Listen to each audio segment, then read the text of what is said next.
Друзья, перед просмотром видео поддержите лайком и подпиской на канал.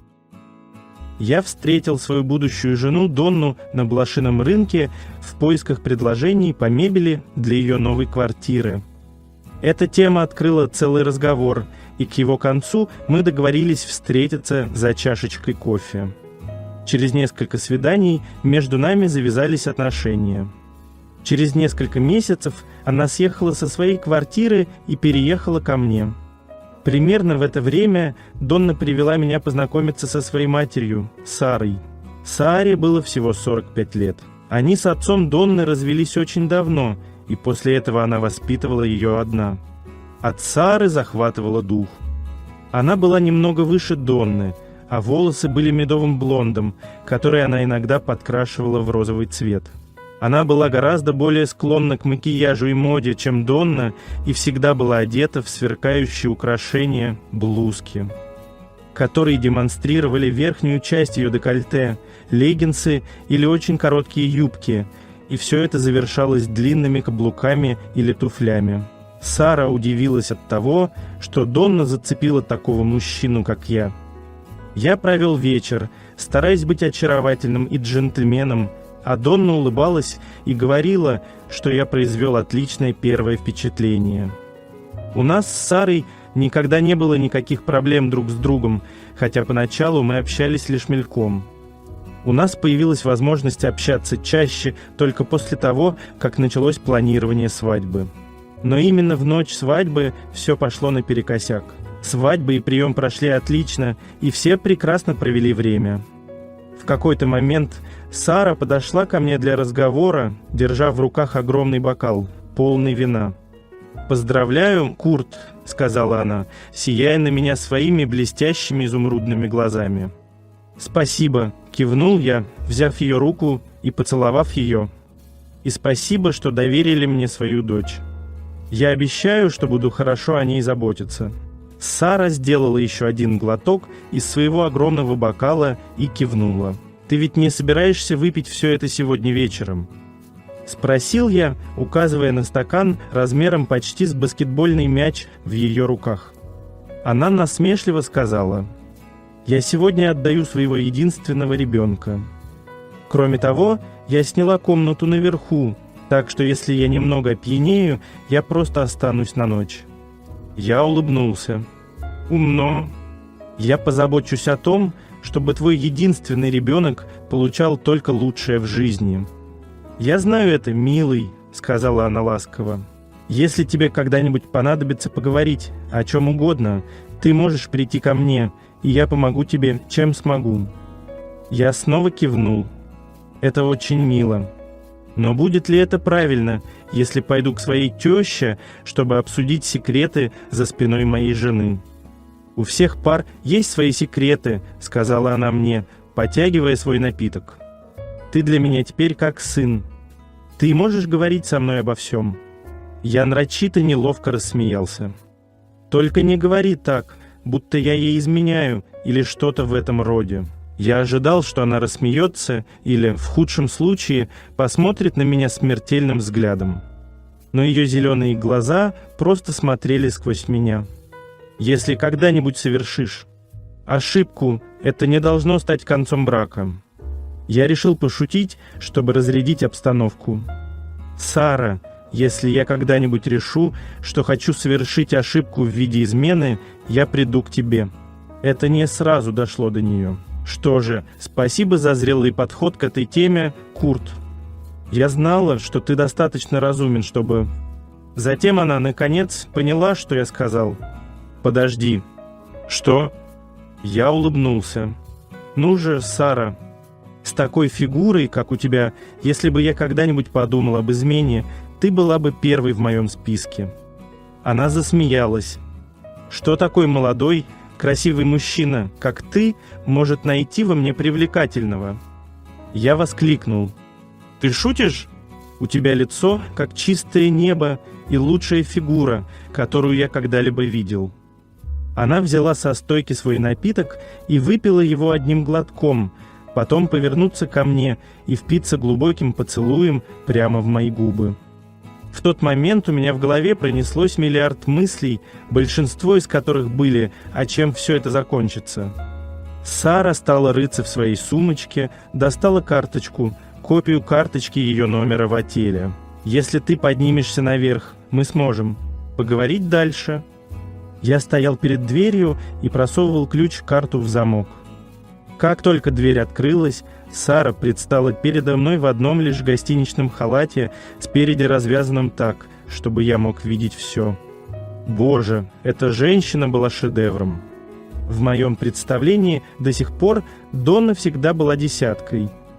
Но теперь, увидев то, что было у ее матери, Сара стала единственной женщиной, которая заслуживала 10 баллов.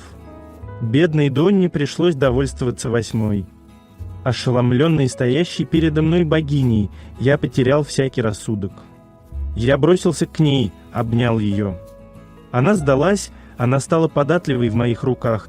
Отвечая на мои прикосновения, она прошептала «да». Мы взялись за руки и пошли в спальню, а глаза не отрывались друг от друга.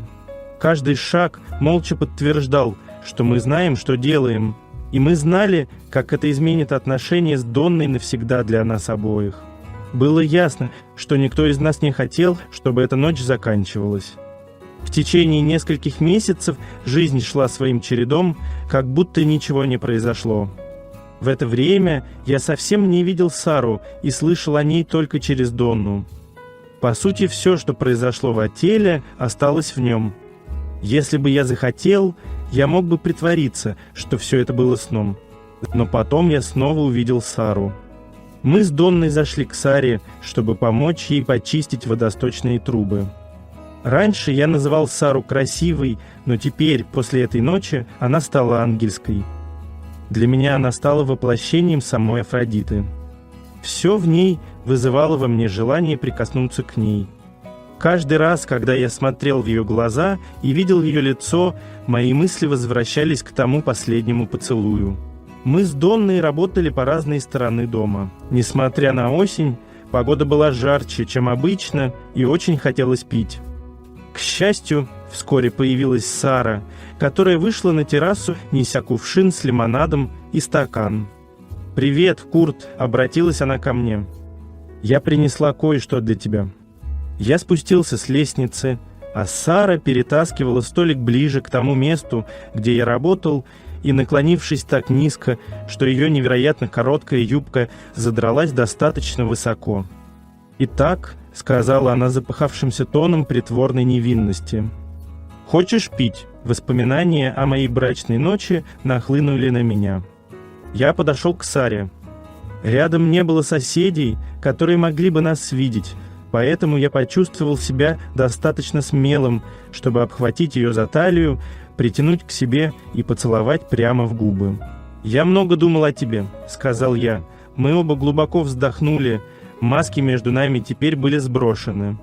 Ставьте лайки, подписывайтесь на канал. All right, everyone's presentations are done. Nick, the manager, said as he tried to move the discussion forward. Excuse me, I haven't. I recently found out something. Nick interrupted me and began to speak. There's apparently someone in this department who didn't graduate high school and is just a part-timer.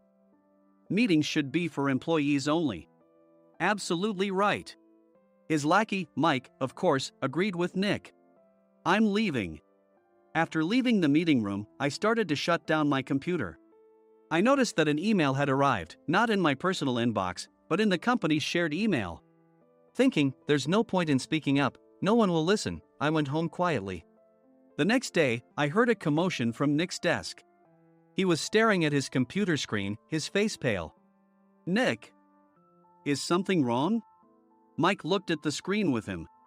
And he turned even paler than Nick. Why is he so angry? Knowing the reason for Mike's distress, I thought to myself, serves them right.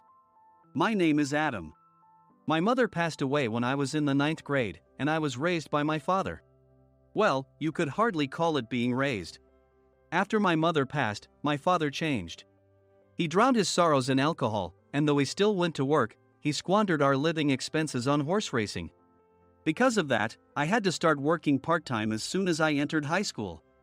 Every month, I went to the convenience store with bills in hand that couldn't be auto-deducted from my father's account. Even though I endured it because I didn't want to be alone, I reached my limit in my second year of high school and dropped out. I found a live-in job at a distant inn. Thank you for everything. The day I left home, my father, still staring at the TV, spoke. Take care. That was our last conversation. Back then, 18 wasn't the age of majority, so I needed my father's permission to work, and I couldn't hide my place of employment. Yet, my father never visited me even once. I kept working just to survive, and before I knew it, I was 42. Years of hard work paid off, and I was transferred to the headquarters. I was thrilled to be recognized by the company, as I thought I'd be working in the field until retirement due to my lack of formal education. Listen up. Our work can change the future of our employees. Don't drag us down. On my first day after the transfer, Nick, dressed in an expensive suit, spoke sternly.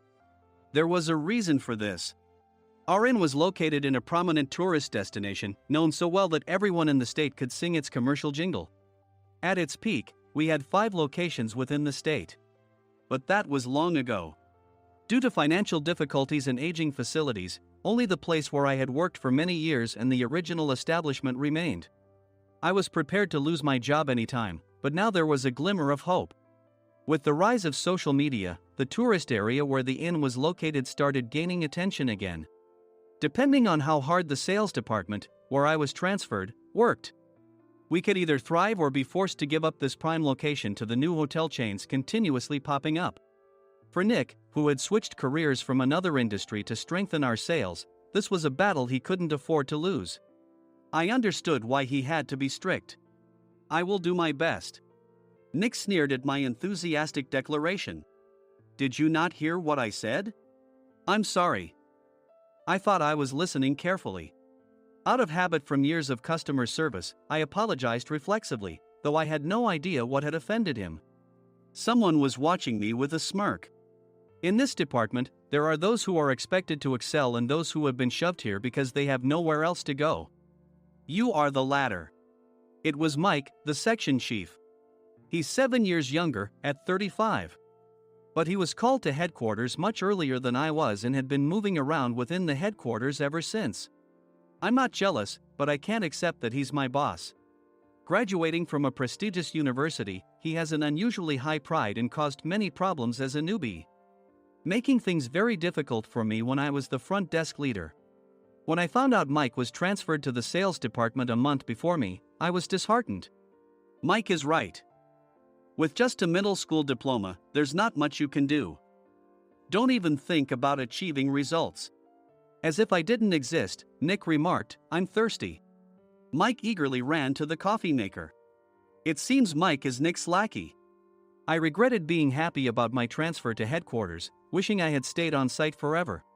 Send a direct mail to every company on this list by the end of the day. Nick only assigned me tasks that even a new graduate could handle. What? There are over 1,000 companies. You want me to send to all of them by today? Yes, if you and your fellow misfits split the work, even those with nowhere else to go should finish by today. I glanced at the employees typing away expressionlessly. They were worn out from customer service, only thinking about leaving on time, or were women reassigned after having children, with zero motivation for work. Even Sam, a new graduate from the same university as Mike, who was supposed to be among the expected achievers, had no enthusiasm for the job, having joined the company wanting to do customer service. I don't care what they say, I plan to quit anytime, he said.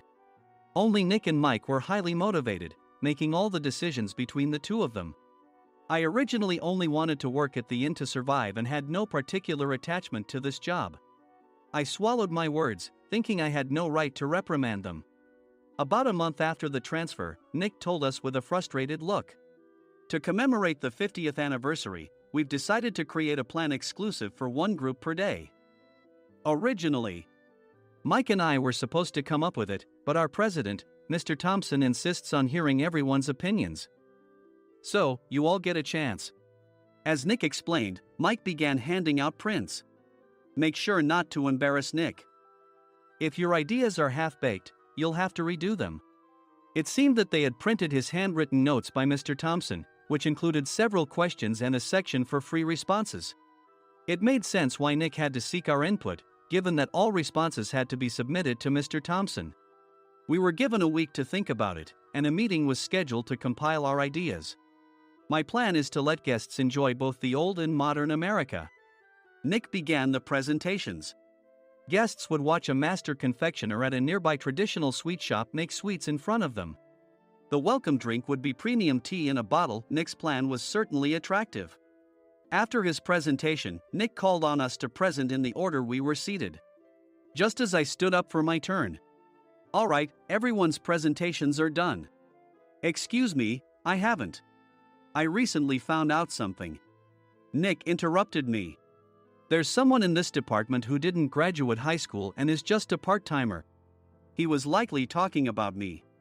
I joined the company as a part-timer and was made a full-time employee when I turned 20. That was 20 years ago, so Nick and Mike probably had no chance to know until recently. Meetings should be for employees only. Absolutely right. After that, Nick kept creating opportunities to solicit everyone's opinions, purposefully excluding me from speaking. The meeting unexpectedly heated up and went past the scheduled end time. A few people asked to leave, and the discussion continued with the remaining few. "Still here?" Normally, you'd leave in that situation. Though I had no attachment to the job initially, hearing kind words from customers made me want to make them happier.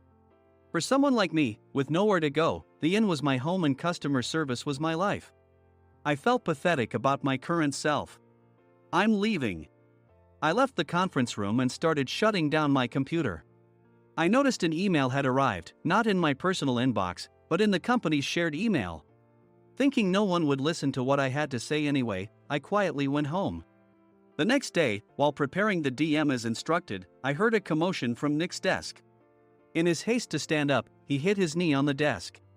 He stared at his computer screen, his face pale. "Nick? What's wrong?" Mike, thinking he should be the first to rush over, approached Nick while still wearing his coat. He peered at the screen with Nick. And he turned even paler than Nick. Why is he so angry? Who is responsible for this company? Nick, more irritated than ever, asked, and Mike answered without checking. "Probably Sam." Sam wasn't there because he was attending a morning training session for new hires.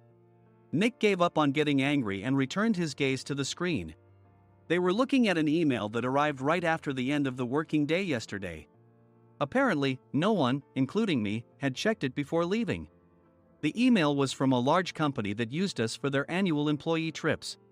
The president and executives of that company also frequently used our services personally. President of the company, Mr. Mason himself, had declared that neither he nor his company would ever use our services again. Well, some companies cancel their employee trips or stop using our services due to financial struggles. Let's just move on. Mike kept wiping the sweat from his forehead with a handkerchief. Knowing why Mike was so agitated, I quietly watched their interaction. "Do you know how much revenue we get from that company?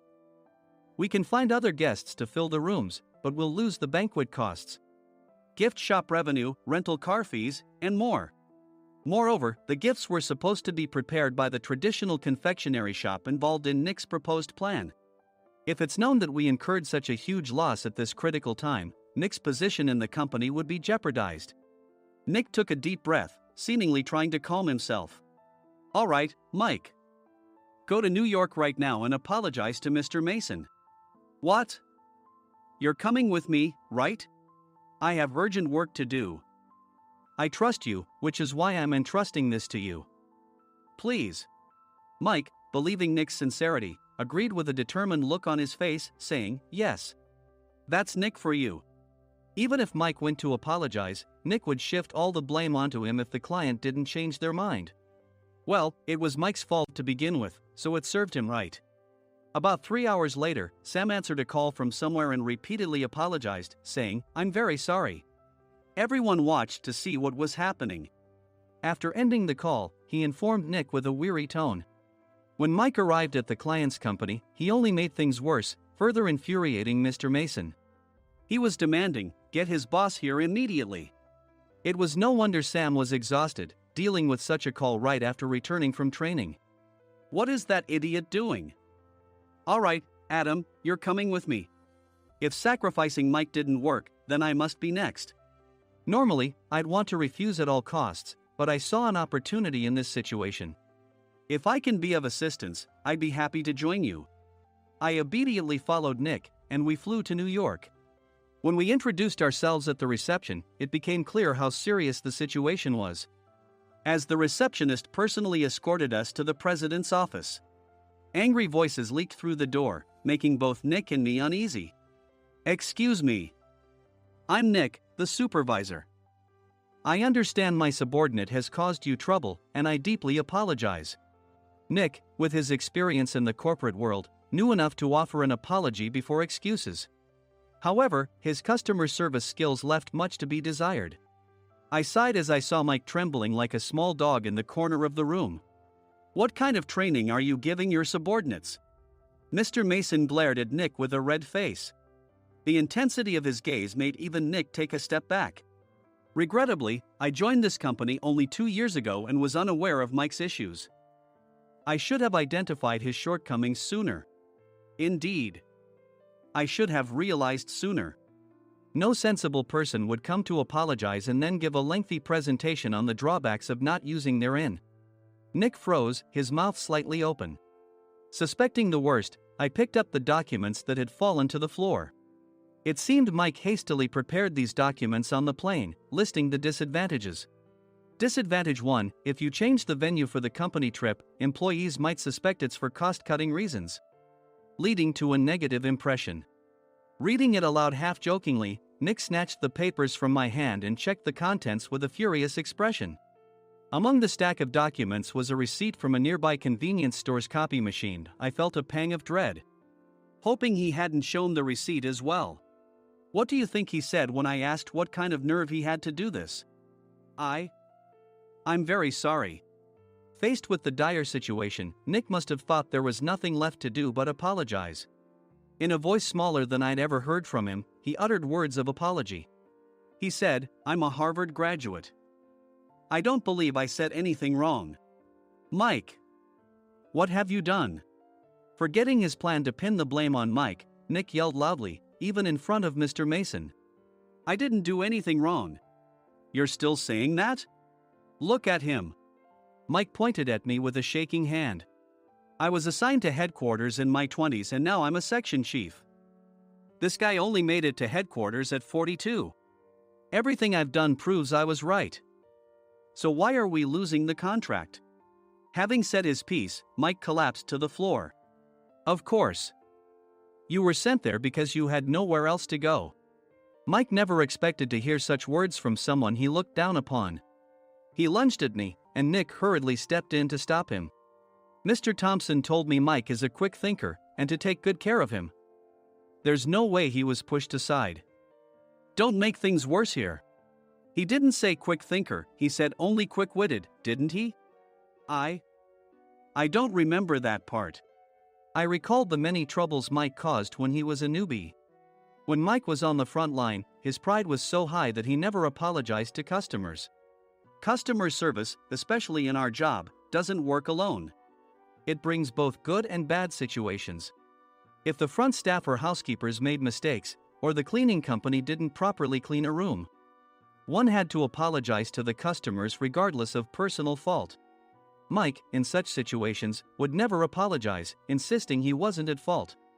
This often angered customers, and as the front desk leader, I frequently had to apologize on his behalf. He caused complaints and disrupted operations, which is why he was quickly moved to headquarters. In departments where he didn't interact directly with customers, his quick thinking was beneficial and things went well. But it seemed his flaws were starting to show. Corporate reservations are supposed to be entered into the system by the sales representative. But a quick check yesterday revealed that more than 10 items were missing from the client's reservation. The handover document clearly stated what needed to be prepared. Why didn't you enter it into the system? Why do we have to give them special treatment? Filling rooms near the banquet hall, setting up all the food in advance. Specifying the brand of wine, they're too demanding. No wonder he always angered customers, I thought, feeling a headache coming on. Grouping them in rooms near the banquet hall is for our benefit too. It makes it easier for the staff to set up beds and serve breakfast since everyone's schedule is synchronized. As for the other requests, Mr. Mason suggested them to lighten our load. I didn't know that. Nick finally seemed to realize that Mike was the one who had angered the client. What did you say to them? I just told them we wouldn't give them special treatment anymore. We shouldn't waste effort on things that don't bring in money. I was utterly exasperated at his lack of understanding of customer service. Of course, we shouldn't comply with unreasonable demands. But carrying over successful practices from past stays makes customers feel remembered and enhances their experience. Good memories encourage repeat visits. That's part of our job. I looked down at Mike, who was sitting on the floor. In our job, nothing is a waste. Mr. Thompson likely moved you to the sales department, hoping you'd finally understand this. How do you think he feels now that you've failed to meet his expectations? Mike, tears in his eyes, fled the president's office. I was amazed he still hadn't apologized. You have it tough, Adam. It's okay, we're all employees of the same company. I deeply apologize for this disrespectful incident. Especially after all the care you've shown us. If it weren't for you, Adam, I really would have stopped staying here. When I heard you were moving to the sales department, I was willing to reconsider if you handled it. Seeing us talk so amicably, Nick's face contorted. Do you two know each other? Adam's service is excellent. I always requested him specifically. Normally, we don't accept specific staff requests, but we made an exception for Mr. Mason, adjusting my shifts accordingly. He had personally stayed at our hotel just before my transfer, and during casual conversation, I mentioned, I'm moving to the sales department soon. If I hadn't told him then, things could have been much worse. Please continue to take care of us. I look forward to it. On the return flight, Nick awkwardly offered me a can of beer. It's still working hours. Of course, I had no intention of forgiving him for a single beer. Nick might try to pin everything on Mike and avoid any consequences. While pondering this, a startling fact came to light. Nick, the tea bottles for the plan have arrived. I handed Nick a bottle labeled with our inn's name. They look good. What are you talking about? These are plastic bottles. I had assumed we would use the trendy, high-end bottling tea. But what arrived were ordinary plastic bottles of tea with customized labels. The only unique aspect was the label, which had the inn's name, making it look customized. Upon further investigation, I discovered that a substantial amount of money was set to be paid to the tea company. It was priced like bottling tea. Does this plastic bottle really cost $100 each? The tea inside is specially blended for us. The extra cost is for that. Wouldn't it be better to use another tea company? Or is there a specific reason we must use this one? As Nick continued to make excuses, I showed him a printed email. I informed the tea company's president, Mr. Mitchell, that we discovered irregular payments and he confessed. He said you two were high school classmates and planned to split the extra money. That idiot. Why did he confess? That's not important. You should worry about yourself, this could turn into a police matter. Opening the bottle cap, I suggested. How about calming down with this tea? It supposedly has a relaxing effect. Nick drank the tea frantically. In the following days, decisions were made about their fates. Mike was reassigned to the General Affairs Department, with no chance of transfer or promotion, as per Mr. Thompson's orders. As for Nick, since the payment to the tea company hadn't yet been made, he narrowly avoided legal trouble. Instead, he was encouraged to leave the company, and to avoid further complications, Nick submitted his resignation. Rumor has it that connections between HR departments have made it difficult for him to find new employment. Even though it was good to have those two gone, something unexpected happened in the sales department. Everyone became motivated and united in refining the 50th anniversary plan. In the end, my plan was adopted. We collaborated with the Tourist Information Center to provide personalized guides.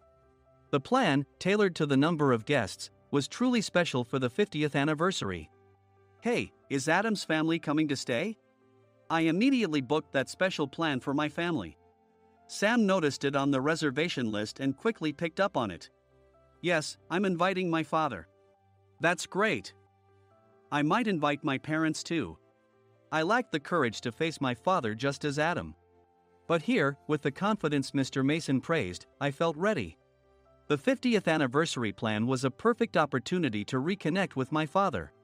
I hoped to bring back the days when we could laugh together as we once did.